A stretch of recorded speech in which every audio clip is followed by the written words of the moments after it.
Hello guys, மகாநதியில அடுத்ததா என்ன நடக்கிறதுக்கு வாய்ப்பு இருக்குன்னு சொன்னா, அம்மு வந்து பெரிய ஒரு பிரச்சனையில மாட்டுப்பட்டு நிக்கிறாங்க. காவேரி வந்து எதுக்காக தன்னை வெறுக்கிறாங்கன்னு சொல்லி அவங்களுக்கு தெரியாது. அவங்க வந்து ஸ்கூல்ல வந்து வெயிட் பண்ணிட்டு நிக்கும்போது, பெரிய ஒரு அதிர்ச்சியான சம்பவம் நடக்குதுன்னே சொல்லலாம். காவேரி வந்து அவங்கள ஏசிட்டு வீட்டுக்கு போயிட்டாங்க. போனதுக்கப்புறமா வந்து அவங்க வெயிட் பண்ணிட்டு நிக்கிறாங்க அங்க. ஆனா வந்து விஜய் என்ன பண்றாங்கன்னு சொன்னா, ஸ்கூலுக்கு வந்து போகல, அம்முவ கூட்டிட்டு வரக்கு. அவங்க என்ன நினைச்சாங்கன்னு சொன்னா, அம்மா வந்து காவேரி வீட்டுக்கு தானே போறேன்னு சொன்னவா, அங்கேயே போயிடலாம். எதுக்கு ஸ்கூலுக்கு போவான்னுட்டு அவங்க பாட்டுக்கு காவேரி வீட்டில் ஏலியாவை போய் வெயிட் பண்ணிட்டு இருக்கிறாங்க. அப்படி இருக்கும்போது காவேரி தனியா ஸ்கூல்ல இருந்து வராங்க. என்னங்க எதுக்கு இங்கே வந்து உட்காந்துருக்கிறீங்க, அங்கே அம்மாவை கூட்டிட்டு வர போகலையா என்ற மாதிரி வந்து கேட்குறாங்க. இல்லைங்க, அம்மா இங்கே தானே வரேன்னு சொன்னா என்ற மாதிரி வந்து சொல்கிறாங்க. இல்லையே, இங்கே வரலையே, நான் தனியாக தான் வந்தேன் என்ற மாதிரி வந்து சொல்கிறாங்க. அப்படி சொல்லும்போது, இல்லைங்க அம்மா அப்படித்தான் சொன்னா, நான் வந்து வீட்டுக்கு வரல, நான் வந்து அங்கே தான் போவேன், நீங்கள் அங்கே வந்து வேணுமென்னு சொன்னால் என்னை கூட்டிகிட்டு போங்க என்ற மாதிரி தான் சொன்னேன், அதனால தான் இங்கே வந்தேன் என்ற மாதிரி வந்து சொல்கிறாங்க. இல்லைங்க, நீங்கள் ஏதோ பொய் சொல்கிறீங்க, அம்மா அப்படி சொல்லியிருக்க வாய்ப்பே இல்லை, ஏன் அப்படி சொல்கிறீங்க, நீங்களும் பிரச்சனை பண்ணிகிட்ருக்கிறீங்க, அம்மாவும் பிரச்சனை பண்ணிகிட்ருக்குறாங்க, ஸ்கூல்லேயும் வந்து நான் நிம்மதியாக வந்து பாடம் எடுக்க முடியலை, இங்கேயும் வீட்டிலையும் நிம்மதியாக இருக்க முடியலை, அந்த ரெண்டுக்கும் காரணம் நீங்கள் ரெண்டு பேரும் தான் என்ற மாதிரி வந்து சொல்கிறாங்க. அப்படி சொல்லும்போது வந்து விஜய் கேட்குறாங்க, எதுக்கு இந்தளவு கோவப்படுறீங்க, என்ன நடந்தது என்ற மாதிரி வந்து சொல்கிறாங்க. இங்கே பாருங்கள், நீங்கள் வந்து ஸ்கூலுக்கு போகும்போது பிரச்சனை பண்ணிகிட்டே வந்தீங்க, அது எனக்கு பிரச்சனையாக படலை, நீங்கள் என்னவாவது பண்ணிட்டு போங்க என்ற மாதிரி வந்து நான் விட்டுட்டு போயிட்டேன். ஆனால் ஸ்கூலில் வந்து அங்கே நிறைய பேர் இதை நோட் பண்ணியிருக்கிறாங்க தெரியுமா என்ற மாதிரி வந்து சொல்கிறாங்க. அப்படி சொல்லிட்டு அவங்க என்ன சொல்கிறாங்கன்னு சொன்னால், பிரின்சிபல் வந்து நிறைய விஷயங்கள் எனக்கு சொன்னாங்க, எல்லார் மாதிரி தான் அந்த குழந்தையை வந்து நீங்கள் வந்து நடத்தணும், எதுக்கு அந்த குழந்தையில மட்டும் இவ்வளோ பாசம் காட்டுறீங்க, அந்த குழந்தையும் வந்து உங்களோட தான் கூட நேரம் வந்து ஸ்பெண்ட் பண்ணுறான்ற மாதிரி வந்து நிறைய விஷயங்கள் சொல்லியிருந்தாங்க. அதனால் வந்து நிறைய பேச்சு நான் பேசிட்டேன் அம்முவை என்ற மாதிரி வந்து சொல்கிறாங்க. என்னது ஏசினீங்களா, அம்மு பாவம் இல்லையா, நீங்கள் ஏன் அப்படி ஏசினீங்க என்ற மாதிரி வந்து சொல்கிறாங்க. இங்கே பாருங்கள், அவங்க கோவப்படணுமென்றதுக்காகவோ அழணுமென்றதுக்காகவோ நான் ஏசலை, மற்ற குழந்தைகள் வந்து ஏதாவது சேட்டை பண்ணால் எப்படி ஏசுவனோ அப்படி தான் நான் ஏசினேன், ஆனால் இவன் வந்து அட்வான்டேஜாக எடுத்து எனக்கு பக்கத்துலேயே உட்காந்து சாப்பிடணும், அதிலேயே வந்து இருந்து உட்காந்துருக்கணுமென்று சொன்னால் எப்படிங்க, ஸ்கூலில் அதெல்லாம் நடக்குமா என்ற மாதிரி வந்து சொல்கிறாங்க. சரி, என்ன பண்ணா அவன்ற மாதிரி வந்து கேட்குறாங்க. இல்லை, ஸ்கூலில் வந்து ஏதாவது வந்து எழுத சொன்னால் அவள் வந்து எழுதாமல் வந்து என்னோட பேச்சு கொடுத்துட்டே இருக்கிறா, ஜாலினியை பார்க்கணுமென்று சொல்லிட்டு இருக்கிறா, அது மட்டும் இல்லாமல் சாப்பிடும்போது வந்து எனக்கு பக்கத்தில் வந்து சாப்பிட்டு கொண்டிருக்கணுமென்று சொல்கிறான்ற மாதிரி வந்து சொல்லும்போது வந்து விஜய் மனதுக்கு என்ன நினைக்கிறாங்கன்னு சொன்னால், அவன் நினைக்கிறதுல ஒன்றும் தப்பில்லையே, அவள் தன்னுடைய அம்மாவை தானே பார்த்துட்டு இருந்தா, அம்மாவோட தானே சேர்ந்து சாப்பிடணும்னு நினச்சிருக்கிறா, நீங்கள் தான் வந்து அவங்கள மிஸ் நினச்சிட்ருக்கிறீங்க, அவங்களுக்கு மிஸ் நினச்சிட்ருக்கிறீங்க, அவங்களும் உங்களை மிஸ் நினச்சிட்ருக்குறாங்க, ஆனால் வந்து எனக்கு தானே தெரியும் நீங்கள் தான் அவங்களோட அம்மான்னு சொல்லி, ஏன் காவேரி அவங்க உங்களுக்கு பக்கத்தில் வந்து சாப்பிடக்கூடாதான்ற மாதிரி வந்து சொல்கிறாங்க. அப்படி சொல்லும்போது வந்து காவேரி என்ன சொல்கிறாங்கன்னு சொன்னீங்க, பாருங்கள் நான் உங்களோட பொண்ணோட மிஸ், தயவுசெய்து காவேரின்னு கூப்பிடாதுங்க, மிஸ்ன்னு கூப்பிடுங்கன்ற மாதிரி வந்து சொல்கிறாங்க. சரி மிஸ், நான் உங்களை மிஸ்ன்னே கூப்பிட்றேன்ற மாதிரி வந்து சொல்கிறாங்க.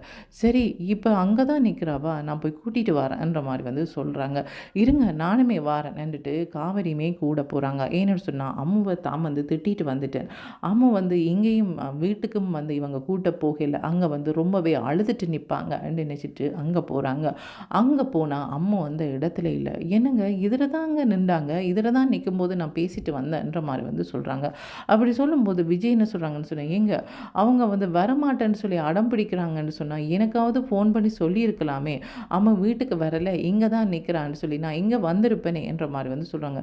எனக்கு எப்படிங்க தெரியும் அவங்கள வந்து நீங்கள் கூட்டிகிட்டு வரக்காக வீட்டுக்கு வருவீங்கன்னு சொல்லி, நீங்கள் ஸ்கூலுக்கு தானே வரணும், எதுக்கு என்னுடைய வீட்டுக்கு வரணும், ஒரு நாள் 2 நாள் வந்து உங்களோட வீட்டுக்கு நாங்களும் எங்களோட வீட்டுக்கு நீங்களும் வந்தோன்னே வந்து எங்களோட வீட்டிலேயே வந்து அம்மா வந்து நிற்க முடியுமா, அது நடக்கிற காரியமா, ஏங்க இந்த மாதிரியெல்லாம் பண்ணிட்டுருக்கிறீங்க, அவள் தான் சின்ன குழந்தை, அவள் தெரியாமல் பண்ணுறான்னு சொன்னால் நீங்களும் எங்க அப்படி பண்ணுறீங்க என்ற மாதிரி வந்து விஜயை பார்த்து கேட்குறாங்க. நான் இந்த தப்பும் பண்ணலை காவேரி, நான் வந்து என்னுடைய ஒய்ஃபோட வீட்டுக்கு தான் வந்தேன், அதே மாதிரி வந்து அம்முவும் தன்னுடைய அம்மாவை தேடி தான் வரும்னு நினச்சா, அவன் இந்த தப்பும் பண்ணல காவேரி, உனக்கு தான் எதுவுமே ஞாபகம் வருது இல்லையே என்ற மாதிரி வந்து அவங்க கவலைப்படுறாங்க. கவலைப்பட்டுட்டு இப்போ அம்மு எங்கே தேடுறது என்றிட்டு அவங்க வாட்ச்மேனை கேட்குறாங்க. இதில் வந்து ஒரு சின்ன குழந்தை நின்றாங்க இல்லையா, அவங்க எங்கே என்ற மாதிரி வந்து சொல்கிறாங்க. அந்த பொண்ணை கூட்டிகிட்டு போகிறதுக்கு யாருமே வரலை, நிறைய நேரமாக அந்த பொண்ணு நின்றாங்க, அதுக்கப்புறமா அவங்க இந்த வீட்டில் இருக்கிறவங்க யாரும் வந்து கூட்டிகிட்டு போயிட்டாங்க போல இருக்கு என்ற மாதிரி வந்து சொல்கிறாங்க. அப்படி யாரும் வரலையே, நான் தான் அந்த பொண்ணோட அப்பா, யாருமே யாருமே வரல. நான் தான் கூட்டிட்டு போறதுக்காக வருவேன் என்ற மாரி வந்து சொல்றாங்க. அப்படின்னு சொன்னா கூட்டிட்டு போனது யாரு என்ற மாரி வந்து வாட்ச்மேன் கேட்குறாங்க. எங்களுக்கு தெரியல யாரு? அப்படி யாருன்னு கேட்காம நீங்க விட்டீங்களான்ற மாரி வந்து சொல்றாங்க. இல்ல, இல்ல அந்த பொண்ண வந்து கூட்டிட்டு போகும்போது நான் நினைச்சேன் அவங்களோட வீட்டில இருக்கிறவங்க தான் கூட்டிட்டு போயிட்டாங்க என்ற மாரி நினைச்சேன்ற மாரி வந்து சொல்லும்போது, காவேரியும் சரி, விஜயும் சரி திகைச்சு போறாங்க. அச்சச்சோ! தேவையில்லாம அந்த பொண்ண இன்றைக்கு பார்த்து நான் ஏசிட்டேனே! என்னுடைய வீட்டுக்கு தானே வரப்போறேன்ட்டு ஆசைப்பட்டா. நான் வர வேணான்னு சொல்லிட்டேனே! நான் பிரின்சிபல்ட்ட கதைய கேட்டு கொஞ்சம் வந்து அவளோட கோவமா நடந்துட்டேனே!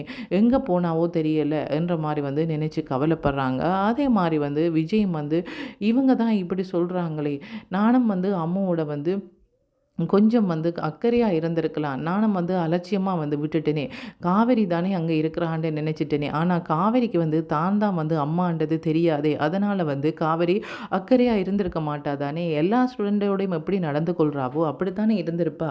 ஒரு அம்மா மாதிரி அவ நடந்திருக்க மாட்டா தானே! நான் எதுக்கு ஸ்கூலுக்கு போகாம விட்டேன் என்ற மாரி வந்து அவங்களுமே நினைச்சு கவலைப்படுறாங்க. யார் கூட்டிட்டு போயிருப்பாங்க? யார் கூட்டிட்டு போயிருப்பாங்க? என்ற மாரி வந்து நினைக்கிறாங்க. விஜய் வந்து தன்னுடைய ஃப்ரெண்ட்ஸ் எல்லாருக்குமே கால் பண்ணி கேட்குறாங்க. யாராவது வந்தீங்களா?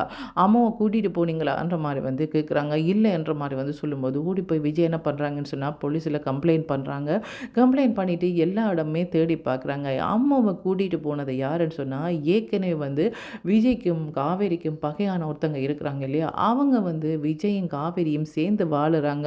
அம்மாவும் கூட தான் இருக்கிறாங்கன்னு நினைச்சிட்டு இருந்திருக்கிறாங்க. ஆனா வந்து விஜயும், காவேரியும் பிரிஞ்சு வாழ்றாங்க. அம்மாவும் வந்து விஜயும், அம்மாவும் தான் வந்து தனியா இருக்கிறாங்கன்ற விஷயம் வந்து ஏதோ ஒரு விதத்தில வந்து அவங்களுக்கு தெரிய வருது. அதனால அதுக்கு பிறகு வந்து என்ன பண்றாங்கன்னு சொன்னா, விஜய் எங்க போறாங்க? அவங்களோட பொண்ணு எந்த ஸ்கூல்ல படிக்கிறாங்க? எப்ப அவங்கள கூட்டிட்டு வர போறாங்க? இதெல்லாம் வந்து அவங்க நோட் பண்ணிட்டு இருந்திருக்கிறாங்க. இந்த விஷயம் விஜய்க்கும் தெரியாது, காவேரிக்கும் தெரியாது. அப்படி இருக்கும்போது வந்து காவேரி வீட்டுக்கு தானே போவாங்கன்னுட்டு விஜய் வந்து அன்றைய நாள்ல வந்து அம்மாவ வந்து கூட்டிட்டு வர்றதுக்காக ஸ்கூலுக்கு போகல. அதே மாரி வந்து காவேரி நினைச்சாங்கன்னு சொன்னா, அம்மாவ வீட்டுக்கு கூட்டிட்டு போனா அதே அட்வான்டேஜா எடுத்து அம்மா ஸ்கூல்லயும் வந்து அப்படி நடந்து கொள்ளுவா. அவங்கண்ட அப்பாவே கூட்டிட்டு போகட்டுக்குமேன்னுட்டு காவேரி வந்து விட்டுட்டு போயிட்டாங்க. இவங்க 2 பேரும் காட்டின இந்த விஷயம் வந்து அம்மாக்கு வந்து பிரச்சனையா மாறிட்டுது. அன்றைக்கண்டு பார்த்து அவங்கள வந்து யார் இவங்களுக்கு பகையானவங்களோ அவங்க கூட்டிட்டு போயிட்டாங்க. யார் இவங்களால வந்து 5 வருஷம் ஜெயில்ல இருந்தாங்களோ அவங்க தான் வந்து இவங்கள கூட்டிட்டு போறதுக்கான வாய்ப்பு இருந்திருக்கு. என்ன நடந்திருக்குன்றத காய்ஸ் வெயிட் பண்ணி தான் பார்க்கணும். ஓகே. Thank you. பாய்.